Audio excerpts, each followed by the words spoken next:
3 जून को अध्यादेश जारी किए 3, और वो 3 अध्यादेश कितना क्या है और वो 3 अध्यादेश किस तरीके का प्रभाव डालने वाले हैं, इसके बारे में कुछ लेख हमने अपने सोशल मीडिया की साइट्स पर शेयर करेंगे आज के बाद से। जो मित्र लोग पढ़ना चाहें उसको विस्तार के साथ पढ़ भी सकते हैं। लेकिन उन्हें लेकर जिस तरीके का शोर मचाया गया कि अब तो एकदम से क्रांतिकारी काम हो जाने वाला है और अब तो किसान का पूरा तरीके से काया पलट हो जाने वाला है और न जाने क्या हो जाने वाला है, ये सारे प्रचार जो किए गए उनकी कितनी वास्तविकता है और वो क्या अध्यादेश है, इसके बारे में अपन बात करेंगे। लेकिन उसकी पृष्ठभूमि में मैं आपको एक ऐतिहासिक प्रसंग बताना चाहता हूं। और ऐतिहासिक प्रसंग यह है कि बनारस में गंगा किनारे एक जगह हुआ करती थी जिसे कहा करते थे काशी करवट। और उसके बारे में उस काशी करवट के ठेकेदार और मालिक पंडों ने यह प्रचारित करके रखा था कि जो इस काशी करवट से करवट लेकर नीचे जाएगा, गंगा की तलहटी तक जाती थी वो सीधे सशरीर स्वर्ग में जाएगा, उसको सीधा मोक्ष प्राप्त हो जाएगा। और इतिहासकारों ने बताया कि किस तरीके से काशी के पंडे जो उस काशी करवट के ठेकेदार हुआ करते थे, मैं ये नहीं कह रहा कि काशी के सारे पंडे ठग हैं, ठगों का हिस्सा बहुत कम हुआ करता था तब भी और ठगों का हिस्सा बहुत कम हुआ करता है आज भी। बाकी तो अपना पूजा अर्चना कराना ये भी इस देश में एक बड़ा व्यवसाय है। मैं उन सारे पंडों की बात नहीं कर रहा, लेकिन उन ठग पंडों की बात कर रहा हूं। और ठगों की संख्या समाज में हमेशा बहुत कम होती है। वो पूरी ताकत भी कॉरपोरेट के वोटों की लगा देते हैं तो अभी 31% से ज्यादा वोट नहीं मिलते। ठगों की संख्या इस देश की जनता में अभी भी बहुमत में नहीं है। तो काशी करवट वाले ठगों की संख्या भी बहुत नगण्य रही होगी। लेकिन उसकी कहानी ये है कि इतिहासकार ये बताते हैं, उन्होंने कई किताबों में भी इस बात को दर्ज किया है, इतिहास की कई किताबों में। और काशी का इतिहास, बनारस का इतिहास जो लोग पढ़ते हैं उनकी जानकारी में तो ये बात होगी ही कि वो ये एक बड़ा सा बुर्ज बना हुआ था, उस बुर्ज के ऊपर वो उसको चढ़ा देते थे, लेटा देते थे, उससे बहुत सारी दान दक्षिणा ले लेते थे और सीधे स्वर्ग के लिए डायरेक्ट कुरियर सर्विस उनकी हुआ करती थी।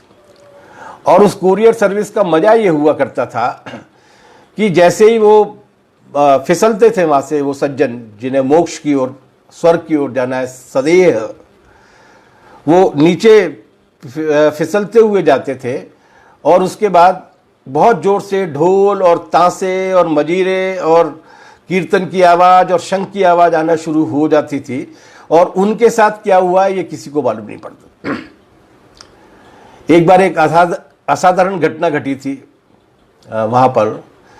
और असाधारण घटना ये थी कि एक हिंदू राजा की पत्नी और उनके पूरे परिवार के लोग बनारस गंगा नहाने के लिए गए थे।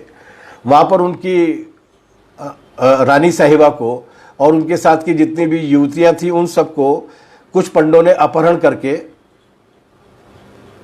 किसी जगह पर छुपा दिया था। जब ये शिकायत मिली तो उस जमाने की जो सल्तनत हुआ करती थी औरंगजेब के राज में, उन्होंने फिर छापे मारने का काम किया। तभी ये काशी करवट की पोल खुली और ये मालूम पड़ा कि काशी करवट में दरअसल जब वो फिसल के उस कुएं जैसी जगह में जाते थे जहां जो सीधे स्वर्ग का रास्ता बताया जाता था, वहां तलवारें लगी हुई थी, छुरियां लगी हुई थी और जैसा गन्ना पेरने वाली मशीन होती है लगभग उसी तरीके की मशीन वहां पर भी लगी हुई थी जगह जगह पर, जिसमें से जो स्वर्ग के लिए जाना होता था उसके टुकड़े टुकड़े होकर गंगा की मछलियों के आहार में तब्दील हो जाया करते थे। ये मोदी के 3 अध्यादेश इस देश के किसानों के लिए काशी करवट की तरह है, जिनके लिए मीडिया की ओर से बड़ा ढोल बजाया जा रहा है, ताशे बजाए जा रहे हैं, शंख बजाए जा रहे हैं कि इतना क्रांतिकारी काम हो गया। और उनके नेता भी इस बात को दोहराते हुए नहीं थक रहे। लेकिन दरअसल वो उसी तरीके की काशी करवट है जिसमें किसान से सब कुछ छीनने के बाद उसको सीधे स्वर्ग पहुंचाने की बात की जाएगी। लेकिन दरअसल वो कॉरपोरेट की छोटी और बड़ी मछलियों के आहार में बनने के सिवा उसके पास कोई और दूसरा विकल्प नहीं होगा। ये है वो 3 अध्यादेश जो 3 जून को लाए गए और जिन्हें 5 जून को राष्ट्रपति ने अपना ठप्पा लगाकर इस देश की जनता पर थोप दिया। आजादी के बाद देश की खेती किसानी और नागरिकों की खाद्य सुरक्षा पर, उनके भोजन की गारंटी पर इससे ज्यादा गंभीर और भीषण हमला पहले कभी नहीं हुआ। किस तरीके से, एक एक करके हम उन अध्यादेशों के बारे में बात करते हैं। इनके नाम बड़े शानदार हैं, नाम पर मत जाइएगा। ये बिल्कुल काशी करवट है, मोक्षदायिनी डायरेक्ट कुरियर सर्विस है। एक का नाम है किसानों की उपज व्यापार तथा वाणिज्य प्रोत्साहन तथा सरलीकरण अध्यादेश 2020। पहली बात तो अपन अध्यादेश पे आ जाते हैं। अध्यादेश लाने की जरूरत क्यों पड़ी आपको? इस देश में पार्लियामेंट है, संसद है। अध्यादेशों के लाने के बारे में यह माना जाता है कि जब पार्लियामेंट की मीटिंग हो पाना संभव नहीं हो और बहुत ही आवश्यक हो, तुरंत उस काम को किया जाना जरूरी हो, तो संसद के अनुमोदन की प्रतीक्षा में अध्यादेश लाए जा सकते हैं। ऐसी कोई असाधारण स्थिति नहीं थी। ये जिस तरीके के अध्यादेश लाए गए हैं उन पर संसद में विचार किया जा सकता था और कानून बनाने की जो लोकतांत्रिक संविधान संसदीय प्रणाली सम्मत जो विधि है हमारे देश में कि कानून का एक मसौदा सरकार की ओर से प्रस्तुत किया जाता है, पूरे देश भर के नागरिकों से उस पर राय मांगी जाती है, संसद में वो प्रस्तुत किया जाता है और अगर बहुत ज्यादा प्रभाव डालने वाला कोई अध्यादेश, कोई कानून अगर होता है तो उस कानून को संसद अपनी प्रवर समिति को सौंप देती है और वो प्रवर समिति, जिसमें सारी पार्टियों के सांसद होते हैं, वो कुछ महीनों तक पूरे देश के सारे संबंधितों के साथ बातचीत करके, अगर जरूरी हुआ तो उनके बीच में सीधे पहुंचकर उनकी राय लेती है और उसके आधार पर उस दिए गए कानून के मसौदे में जरूरी परिवर्तन करके, संशोधन करके उसे प्रस्तुत किया जाता है एक बिल के रूप में, जिस पर संसद चर्चा करती है और वो कानून बनता है। यह है इस देश में कानून बनने की प्रक्रिया। लेकिन संसद में नहीं जाना, उस पर बहस नहीं करना, चुपके से पारित कराना है, इसलिए वो अभी अध्यादेश लेकर आ गए जिसकी कोई आवश्यकता नहीं थी। ये संसदीय लोकतांत्रिक प्रणाली के प्रति वर्तमान शासक गिरोह का, खासतौर से मोदी एंड कंपनी का जो कंटेम्प्ट का रवैया है, जो अवमानना का रवैया है, उसका ही एक प्रतीक है। लेकिन मजेदार बात क्या है? मजेदार बात यह है कि यह किसानों की उपज व्यापार तथा वाणिज्य प्रोत्साहन और सरलीकरण का जो अध्यादेश है वो ये कहता है कि अब किसान, अभी तक किसान की फसल को खरीदने के बारे में, बेचने के बारे में क्या नियम थे? ये दावा करता है कि अब किसान किसी भी मंडी में, कहीं भी, किसी भी शहर में जाकर अपनी फसल को बेच सकता है। कोई भी व्यापारी किसी भी शहर में जाकर उसकी फसल को खरीद सकता है। हमारे एक नेता ने, हमारे एक मंत्री जी ने ये फरमाया कि अब अगर चाहेगा तो लुधियाना का जो किसान है वो बेंगलोर में जाकर अपनी फसल बेच सकता है और मुरैना का जो किसान है वो चेन्नई में जाकर अपनी फसल को बेच सकता है। वाकई में हम में से, आप में से जो भी लोग गांव के साथ जुड़े हैं वो ये जानते हैं कि 30-35 किलोमीटर दूर जो मंडी होती है, मंडी कमेटी वाली मंडी, जहां पर किसान अपना अनाज बेचने के लिए जाता है, उस तक अपने माल को ट्रॉली में भरकर लाने के लिए उस ट्रॉली के आने जाने की जो कीमत उसको चुकानी पड़ती है, अगर उसके पास ट्रॉली नहीं है तो, और अगर ट्रॉली है तो उसके बाद भी जो लागत देनी पड़ती है, वो जो उसको चुकानी पड़ती है, उससे उसका गणित बजट बिगड़ जाता है, नहीं निकाल पाता वो पैसा। वो अपनी ट्रैक्टर ट्रॉली लेकर मुरैना से चेन्नई जाएगा और लुधियाना से बेंगलोर जाएगा। इस तरीके की बात वैसी ही बात है जैसी काशी करवट के ऊंचे टीले पर बैठकर वो पंडे बताया करते थे, जिनका मकसद केवल उसकी कमाई को लूटना और दक्षिणा के नाम पर उससे पैसा लेकर उसे मौत के घाट उतारना होता था। हमारे देश के किसान की हालत क्या है? हमारे देश के किसान की जो हालत थी, जिस तरीके से वो मंडी में लूटा जाता था, उसकी वजह से इस देश में 1960 के दशक में लंबे किसान आंदोलनों के बाद यह प्रावधान किया गया कि एक एपीएमसी एक्ट बनाया गया। उस एपीएमसी एक्ट के हिसाब से मंडी कमेटियां बनाई जाएंगी। उन मंडी कमेटियों में ही किसान की उपज को खरीदा जाएगा। उन मंडी कमेटियों का निर्वाचन जो है वो किसानों के वोटों के जरिए होगा। मंडी कमेटी का अध्यक्ष भी वही चुनेंगे। प्रावधान तो यहां तक किया गया था संघर्षों के बाद, मध्य प्रदेश में हुआ है, संभवतः बाकी के राज्यों में भी हुआ है। हमारी हम्माल यूनियन ने अपने लाल झंडे को लेकर संघर्ष किया था और उसके बाद ये प्रावधान हुआ था कि उस मंडी कमेटी की जो संचालन समिति होगी, जो बोर्ड होगा, उसमें हम्मालों का भी, ढुलाई करने वाले मजदूरों का भी एक नुमाइंदा हुआ करेगा। बहरहाल ये किसानों के बीच में से लोकतांत्रिक तरीके से चुनी गई एक कमेटी हुआ करती थी, जिसके परिसर में ही खरीदारी हो सकती थी।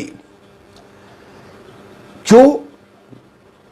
यह प्रावधान इसलिए किया गया कि उसके पहले जितनी भी खरीदारी होती थी उसमें सटोरियों और सूदखोरों की लूट का शिकार हुआ करते थे किसान।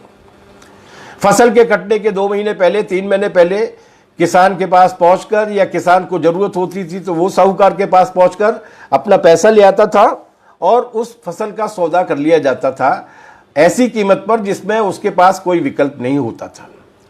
यह तय किया गया कि इन लूटखोरों से बचाने के लिए यह किया जाना चाहिए कि जो भी खरीदारी होगी वो मंडी में होगी।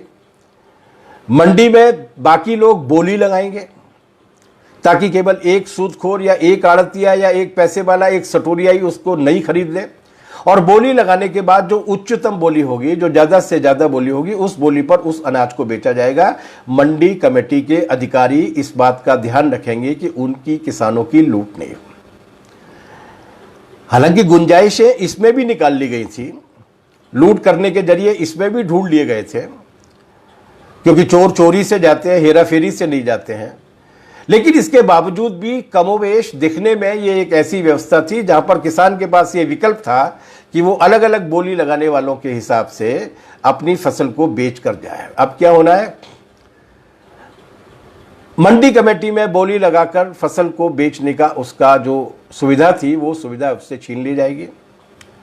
अब कॉरपोरेट कंपनियां और बड़े बड़े आड़तिये सीधे गांव में जाकर खरीदारी कर सकेंगे, जहां पर कोई कंपिटिटिव बिडिंग नहीं होगी, कोई बोलियां नहीं लगेंगी, और वो उसके बाद वो पूरे का पूरा दुष्चक्र शुरू हो जाएगा। जिस दुष्चक्र को समाप्त करने के लिए ये प्रथा शुरू की गई थी, एपीएमसी का एक्ट बनाया गया था, और वो दुष्चक्र ये होगा कि धनबल की लूट पर, धनबल की दम पर सारे उपज को खरीदा जाएगा। उन्होंने कहा है कि कॉरपोरेट कंपनियां भी खरीदारी कर सकते हैं, बड़े बड़े आड़तिया भी खरीदारी कर सकते हैं।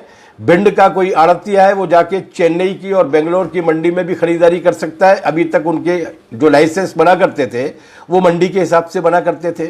इस तरीके से न केवल देश की कॉरपोरेट कंपनियों को बल्कि दुनिया की बड़ी बड़ी कॉरपोरेट कंपनियों को भी ये छूट दी गई है कि अब वो सीधे खलिहान में जाकर, खेत में जाकर भी खरीदारी कर सकते हैं।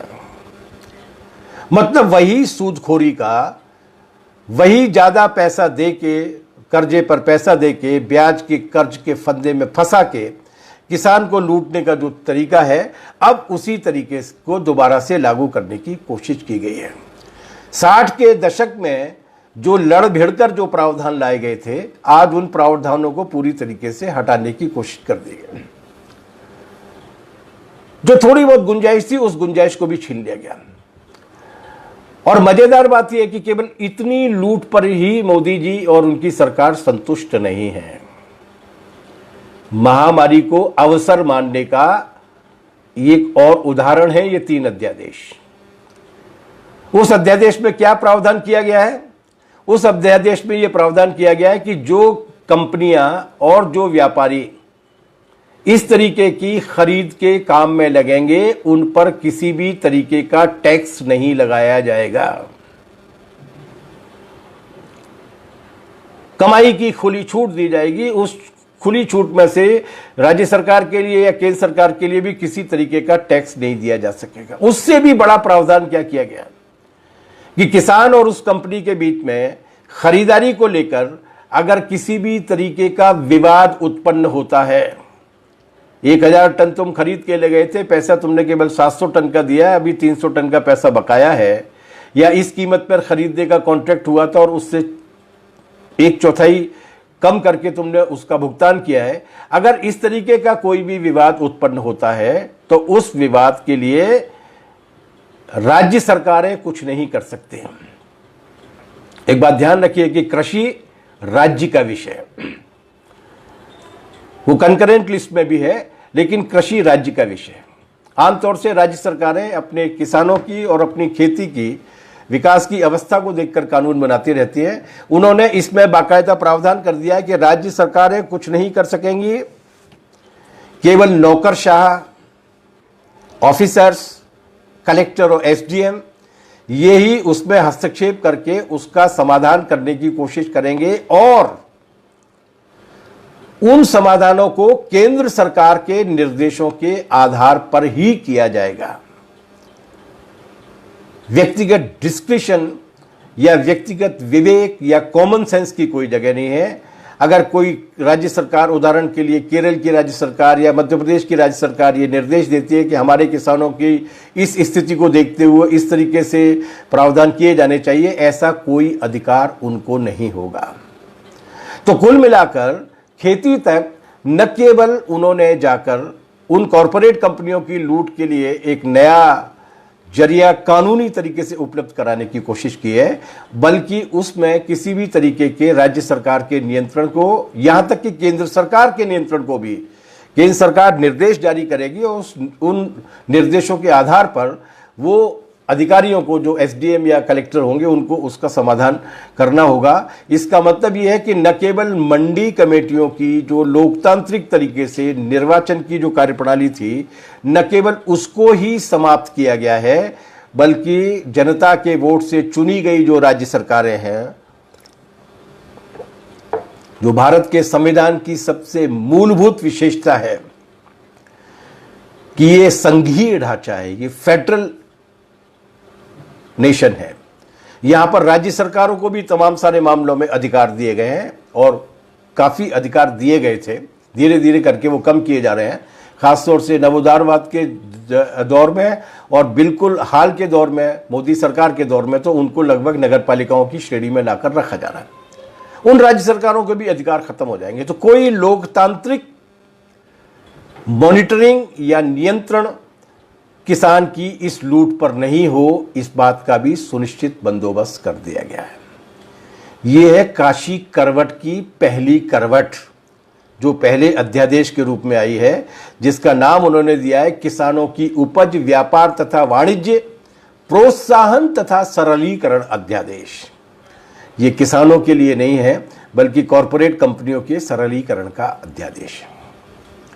दूसरा अध्यादेश है जिसका नाम दिया है उन्होंने मूल्य आश्वस्ति तथा कृषि सेवाओं संबंधी किसानों का सशक्तिकरण तथा संरक्षण समझौता अध्यादेश। कितना जोरदार नाम है, बड़ा बड़ा सा। उसमें समझौता भी है, संरक्षण भी है, सशक्तिकरण भी है और किसान भी है, मूल्य आश्वस्ति भी है। लेकिन वास्तव में वो क्या है? वास्तव में वो पूरे देश में ठेका खेती लाने की बात करता है। और ठेका खेती का मतलब, जिन्होंने थोड़ा बहुत भी इतिहास पढ़ा है वो इस बात को जानते हैं कि 17वीं और 18वीं, खासतौर से 18वीं सदी में अंग्रेजों ने जिस तरीके से इस देश की खेती का सत्यानाश किया था, इस देश की उत्पादन क्षमता को, चाहे वो शिल्पकारों के रूप में हो, चाहे वो कारीगरों के रूप में हो, चाहे वो कपड़ा बुनने वालों के रूप में, उन सबको समाप्त करने के साथ साथ जिस तरीके से खेती का सत्यानाश किया था। मैनचेस्टर के कपड़ा कारखानों में बने जाने वाले कपड़े के लिए, मैनचेस्टर के कपड़ा कारखानों के कपड़े के लिए, उसकी साफ सफाई के लिए, उसकी चमक के लिए इस देश में नील की खेती कराने के नाम पर एक तरीके से ठेका खेती की शुरुआत की गई थी। एक तरीके से उसमें नील बनाने वाली कंपनियां और उनके अफसर लोग आते थे जो अंग्रेज होते थे, और उसको आने के बाद वो अपना एडवांस देते थे, किसान को पैसा देते थे। किसान को भी ये लगता था कि ये अच्छी उपज है, इसमें नकदी पैसा मिल गया है, और 1-2 साल तक पैसा देने के बाद उसके बाद न उनको पैसा मिलता था। और नील की खेती के साथ ये हुआ करता था कि वो जिस इलाके में उगा करती थी वो 2 या 3 साल बाद वो पूरी तरीके से जमीन बंजर हो जाया करती थी, और जिसकी वजह से इस देश ने 2 महाअकाल देखे हैं। उन महाअकालों में कितने लोग मारे गए थे? 1.5 से 2 करोड़ के आसपास वो संख्या है जो अंग्रेजों ने उस जमाने में अपने रिकॉर्ड में दर्ज की थी। अब उसी तरीके की ठेका खेती को लाने की कोशिश की जा रही है। इसके 2 पहलू समझने की आवश्यकता है। खेत हमारा ही होगा अभी शुरुआत में तो, और उस खेत पर खेती करने के लिए उनकी ओर से एडवांस दिया जाएगा, उनकी ओर से बताया जाएगा कि हमको क्या पैदा करना है, और उसके बाद उसमें मूल्य आश्वस्ति कितनी होगी और कितनी नहीं होगी वो बात की बात है, उस पर अपन लोग बातचीत करते हैं अभी कि वो किस तरीके से पक्की होगी। लेकिन उसमें क्या पैदा किया जाएगा, उसमें ज्वार बाजरा और मक्का पैदा किया जाएगा, उसमें धान या दाल या गेहूं पैदा किया जाएगा। पूरे यूरोप में और पूरे अमेरिका में और पूरे विकसित देशों में उनके यहां पर जिस तरीके की जलवायु है, जिस तरीके का मौसम है, उस जलवायु और मौसम की वजह से वो बहुत सारे ऐसे वस्तुओं को, आइटम्स को पैदा नहीं कर पाते जो उन्हें अपने बेहतर और विकसित जीवन के लिए, जो उन्हें अपने उपभोग के लिए बहुत आवश्यक होते हैं। वहां फूल पैदा नहीं हो पाते, वहां फल पैदा नहीं हो पाते, वहां इत्र पैदा नहीं हो पाता, वहां बहुत सारी सब्जियां पैदा नहीं हो पाती। इन सारी चीजों को पैदा करने का दुनिया के दूसरे देशों के लिए कुछ कंपनियां यहां पर आएंगी, जैसे नील की खेती के वक्त आई थी, और वो देश की खाद्यान्न जरूरतों के हिसाब से उत्पादन नहीं कराएंगी, वो अपनी आवश्यकताओं के हिसाब से उत्पादन कराएंगी। और फिर उसके बाद जैसे नील की खेती के वक्त हुआ था कि किसान कर्ज के फंदे में फंस गया, किसान भी डूब गया, फसल भी डूब गई, खेत भी बंजर हो गए, और उसका नतीजा वकल्प के रूप में देखा। लेकिन इसमें एक और खतरनाक बात है, बल्कि दो खतरनाक बात। पहली बात तो यह कि जैसा कि मैंने आपसे कहा कि कृषि राज्य का विषय है, राज्य सरकार को फैसला देना चाहिए कि वो खेती, ठेका खेती करवाना चाहती है कि नहीं करवाना चाहती, वो किस कानून को लागू करना चाहती है, नहीं कर पाती, संविधान में लिखा है नहीं करवाना चाहती। लेकिन इसमें यह है कि केंद्र सरकार के हुक्म को लागू करना होगा, राज्य सरकारों को ठेका खेती की अनुमति देने या न देने का कोई विकल्प नहीं है। केंद्र सरकार ने अगर फैसला कर लिया है तो उनको हुक्म को लागू करना ही पड़ेगा। और दूसरा काम जो किया गया है वो संभवतः इस देश में ये विशेषाधिकार बहुत ही सीमित मामलों में राष्ट्रपति या उन 4 संवैधानिक पदों के लिए है, जिन 4 संवैधानिक पदों के बारे में माना जाता है कि वो सुप्रीम कोर्ट के चीफ जस्टिस, राष्ट्रपति, उपराष्ट्रपति और प्रधानमंत्री, इनके लिए है कि उनके खिलाफ कोई मुकदमा अगर चलेगा तो उसको एक न्यायिक, पहले उसको एक स्क्रूटनी की प्रक्रिया से गुजरना होगा, स्क्रूटनी की प्रक्रिया से गुजरना होगा। और सुप्रीम कोर्ट कम से कम दर्जन बार इस बात को बोल चुका है कि राष्ट्रपति के फैसले भी और राष्ट्रपति भी न्यायिक समीक्षा के दायरे से बाहर नहीं है। लोकतंत्र में कोई खुदा नहीं है, लोकतंत्र में कोई महाराजा नहीं है। लेकिन कॉरपोरेट हिंदुत्व के लोकतंत्र में कॉरपोरेट कंपनियां महाराजा भी हैं, खुदा भी हैं, ईश्वर भी हैं, गॉड भी हैं। और इसीलिए उन्होंने ये कहा है कि कंपनियां किसी भी गड़बड़ी या किसान के साथ कंपनी और किसान के बीच में किसी भी तरीके का विवाद अगर उत्पन्न होता है तो उस पर अदालतें सुनवाई नहीं कर सकेंगी। कोई जुडिशियल रिव्यू नहीं हो सकेगा उसका। करोड़ों रुपए से लूटने के बाद भी किसान अगर परेशान होता है और वो उस कंपनी के विरुद्ध अगर न्याय हासिल करना चाहता है तो वो किसी अदालत में नहीं जा पाएगा। इसके लिए जो भी फैसला करेगा वो कलेक्टर और एसडीएम करेगा, और वो भी वही करेगा जैसा उसे केंद्र सरकार की ओर से निर्देशित किया गया है। इसमें केवल राज्य सरकारें ही गायब नहीं हुई हैं, इसमें केवल किसान का न्याय पाने का और अदालत में जाने का अधिकार ही प्रभावित नहीं हुआ है, बल्कि हमारी न्याय प्रणाली को भी पूरी तरीके से अप्रासंगिक बना के कॉरपोरेट कंपनियों को पूरी तरीके से छुट्टा छोड़ दिया गया।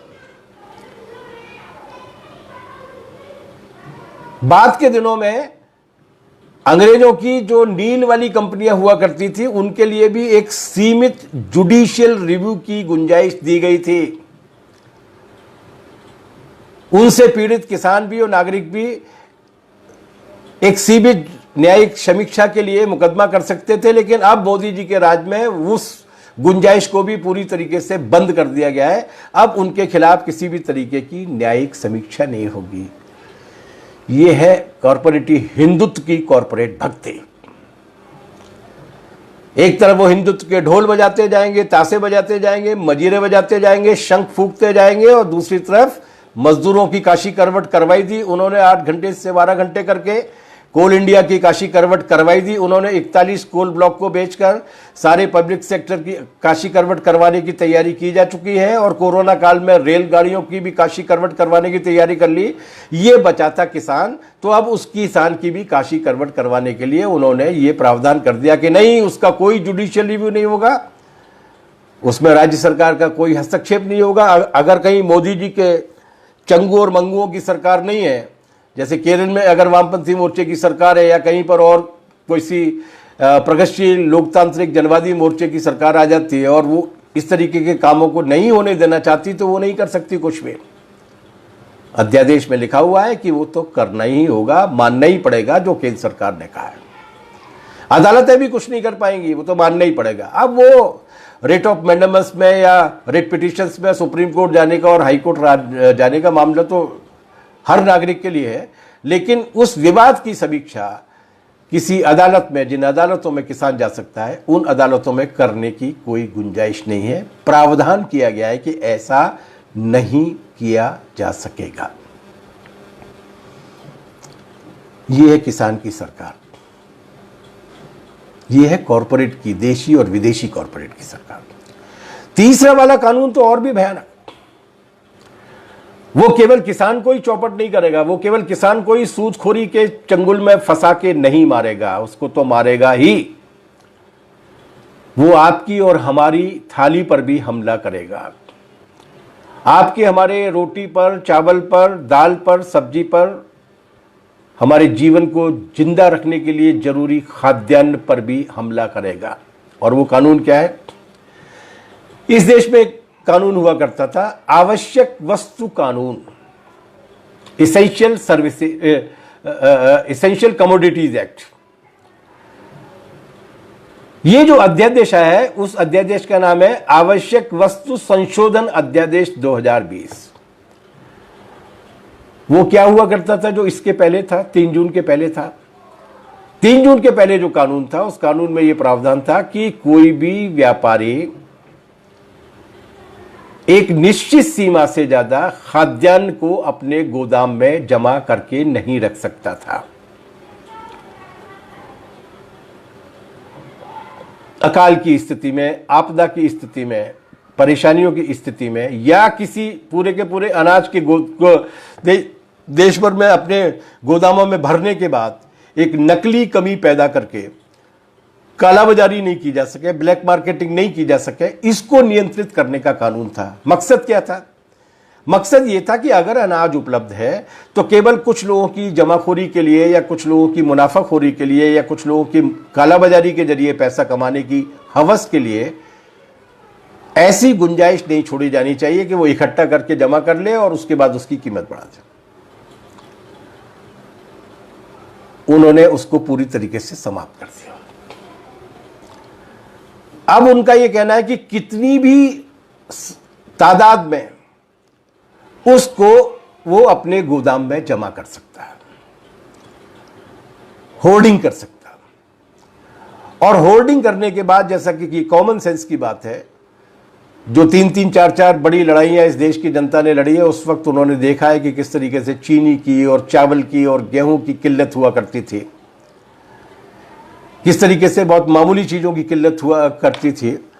वो देख चुके हैं हम लोग। उस तरीके की नकली किल्लत पैदा करके, नकली कमी पैदा करके वो अपने गोदाम के माल की दुगनी, तिगुनी और 4 गुना कीमत तक हासिल किया करते थे, जिसको दूर करने के लिए कानून लाया गया था, जिसको एक सीमा तक बांधने के लिए कानून लाया गया।